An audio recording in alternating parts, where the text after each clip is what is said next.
Escuchamos a Roy Orbison con I Drove All Night. Ya está con nosotros Armando Roa, que es poeta, ensayista, traductor, director además del Instituto de Humanidades de la Universidad del Desarrollo. Armando, bienvenido aquí a Aire Fresco. Muchas gracias, Polo. Difícil estar después de Roy Orbison.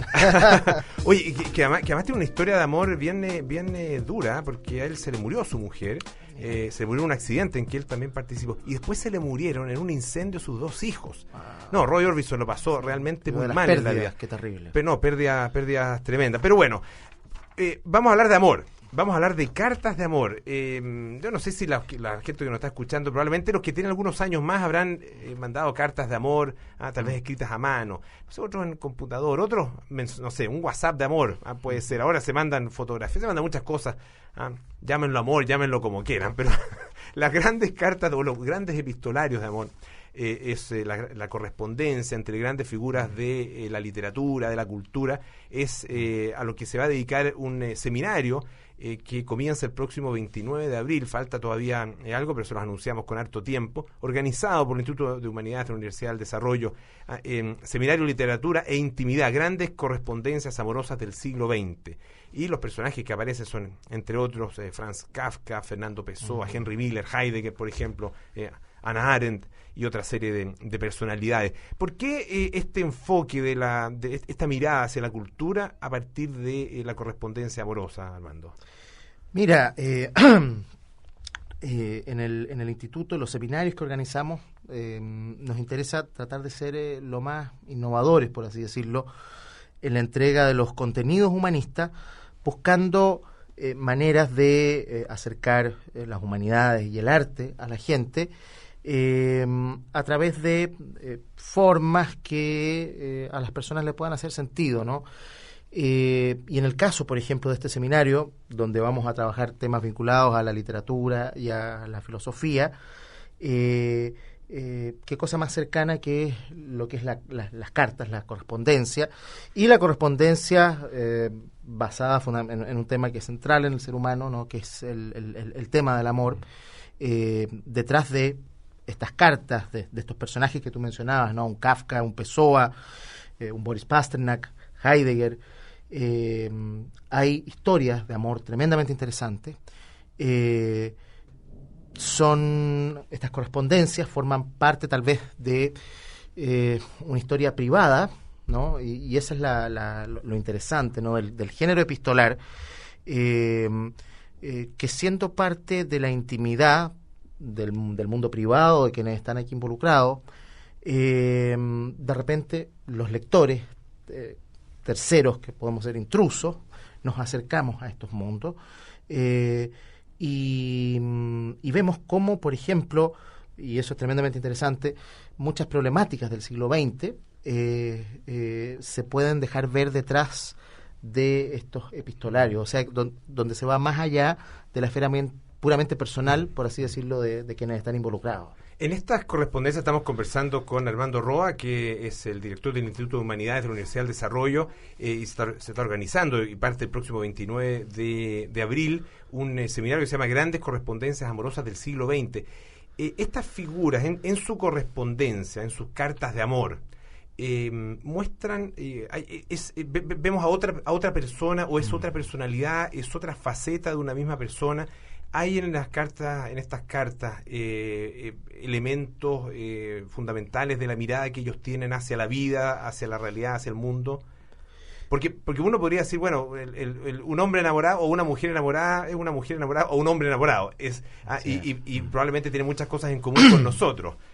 Pero estas grandes figuras, me imagino que está conectado también con su obra. Está conectado con su obra, con su vida, con sus dramas, ¿no?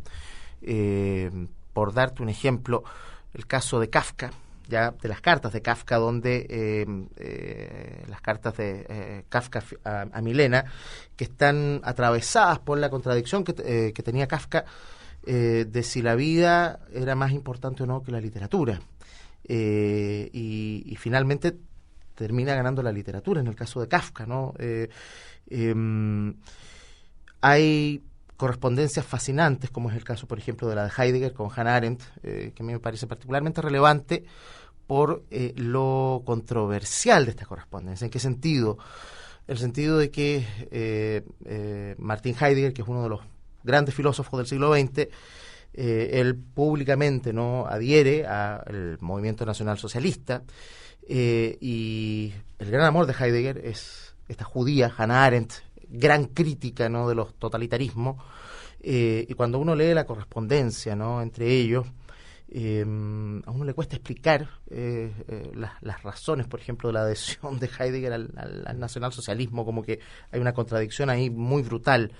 En el caso personal mío, yo voy a trabajar las cartas de Boris Pasternak a Renata. Boris Pasternak, el autor del Doctor Zhivago. Es muy interesante cómo en las cartas que él hace a esta mujer, que es un amor hacia el final de su vida,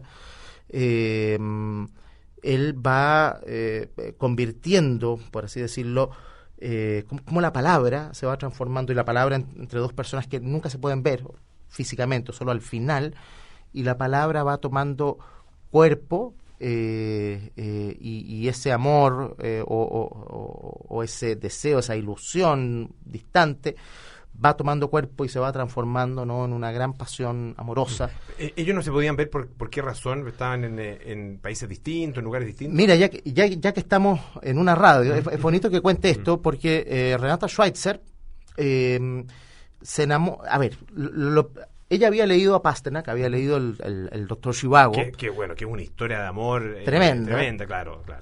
Donde hay además dos amores ahí en Zhivago. Y ella escucha la voz de Pasternak por radio y queda impresionada de la cualidad física del sonido de la voz de Pasternak. Había leído a Pasternak, pero queda muy impresionada, lo golpea el sonido de la voz de Pasternak. Se enamora de la voz de él, exactamente, de alguna manera. Y es como el gatillante del inicio de esta correspondencia, y esta correspondencia culmina, es una correspondencia que dura 2 años. Pasternak ya estaba en las postrimerías de su vida. Renata era una joven de unos 24, 25 años, y la correspondencia culmina el día que ella escucha por la radio, se entera por radio de la muerte de Pasternak. Ella quería ir a verlo a Pasternak. En esa época el gobierno soviético no lo dejaba salir. Pasternak tenía una posición muy crítica. Ella, Renata, era alemana. Alemana. Uh-huh. Entonces es muy bonito cómo está, por ejemplo, el mundo de la radio al comienzo y al final de esta correspondencia. ¿Pero se vieron alguna vez o no? ¿Se encontraron ellos? De acuerdo a las cartas, en una oportunidad de manera muy breve, muy fugaz. Ahora, ya el momento en que se encontraron, lo interesante es que ya estaba como construido todo un amor muy potente entre los dos, ¿no? Fue un encuentro muy breve porque Pasternak tenía permiso para salir de Occidente por periodos muy limitados, y ella se estaba preparando para hacer un viaje y estar con Pasternak más tiempo, y es en ese momento en que se entera por radio de la muerte de Boris Pasternak, poco después de haber recibido una carta muy muy bonita de él, una carta muy apasionada de Pasternak, donde ahí uno puede ver cómo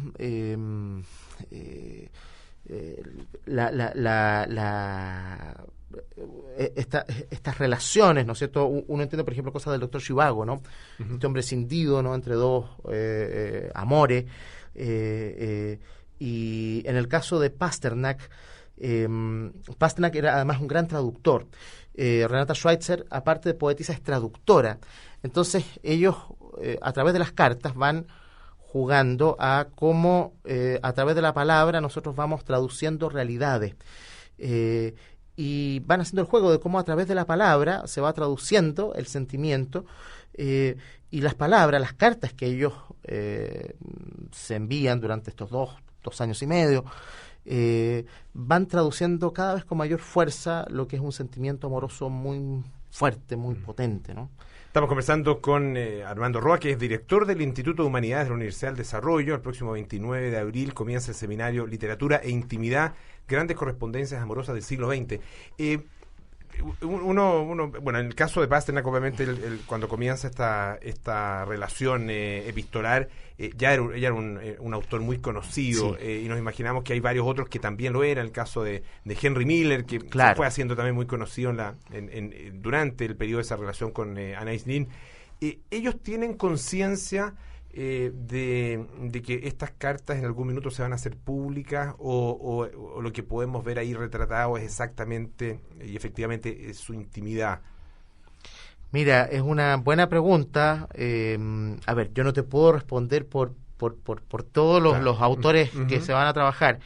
De los que son más cercanos a mí, yo tengo la sensación de que esas cartas fueron escritas no pensando en que iban a llegar a un gran público, no son cartas escritas como literatura, ¿me entiendes?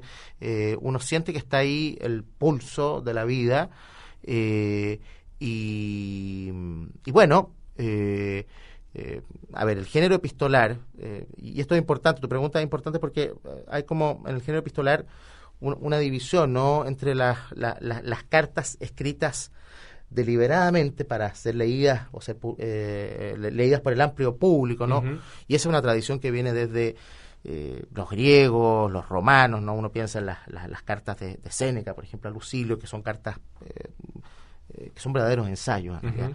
Y lo que es propiamente la correspondencia privada, no pensada en un público, sino dirigida a un otro, con nombre y apellido, y donde queda una esfera de intimidad, de mundo privado. Yo te diría que en el caso de estas correspondencias, son correspondencias pensadas en una esfera más íntima. Claro, y en ese sentido se cumple lo que tú decías, que de alguna manera nosotros estamos aquí espiando, fisgoneando. Estamos fisgoneando, y por eso nos sorprenden, por eso de repente hay contradicciones entre la figura pública o la versión oficial que tenemos de algunos de estos personajes y la versión que aparece en las cartas. ¿Hay algún momento en que, en el interés o en el conocimiento de la obra, por ejemplo, de un autor, hay algún momento en que en que se hace necesario o es recomendable leer también sus cartas, porque hay cartas publicadas de muchos autores? Estoy pensando en dos autores, por ejemplo, que vienen ahora a Chile, que van a coincidir acá, que son Coetze y Paul Oster, que van a estar juntos en un seminario y que en una charla, digamos, y que tienen hay un libro de intercambio de cartas, cartas obviamente que ellos las hicieron públicas en vida, por lo tanto no tienen ese elemento de privacidad. Y hay otras recopilaciones de cartas. Estoy pensando, por ejemplo, en una que es muy interesante, que son cartas entre padre e hijo, cartas que B.S. Naipaul, que es premio Nobel, le escribía a su padre en la época en que estaba estudiando, qué sé yo. Y uno dice, bueno, ¿valdrá la pena leerlas? ¿Valdrá la pena meterse en esto? Mejor me dedico a leer los libros, el tiempo es escaso siempre y uno tiene que decidir qué lee. Mira, bueno, hay cartas que de por sí son obras literarias potentes. Que tienen valor literario. Que tienen un valor, exacto, intrínseco. Ahora, en lo personal, a lo mejor yo soy muy curioso, a mí me interesa, creo que, a ver, uno no necesita conocer los detalles de la biografía de un autor para disfrutar su obra, y creo que hay una independencia, por así decirlo, de la obra, de la calidad per se de una obra literaria, de lo que son las circunstancias personales, biográficas de que la escribió. Pero es un ejercicio interesante porque la carta es un espacio de reflexión fuerte. Yo siento que hay una relación muy estrecha, por ejemplo, entre la carta y el género ensayístico.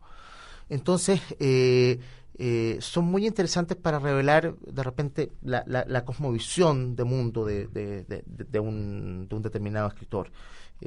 Más allá de la cosa puramente circunstancial, biográfica o accidental, ¿no? En general, la experiencia mía leyendo cartas de escritores importantes o filósofos o pensadores es que nos arrojan luces para entender mejor su obra. Bueno, eso también lo pueden conocer ustedes en este seminario que comienza el 29 de abril. Todos los datos están están en la página web de la Universidad del Desarrollo, www.udd.cl. También se pueden inscribir enviando un mail a ggateno, así es, ggateno@udd.cl. Exactamente. Que me imagino que ella es nuestra coordinadora, Gabriela Gateño, que es la gestora de este diplomado. Ya va a exponer además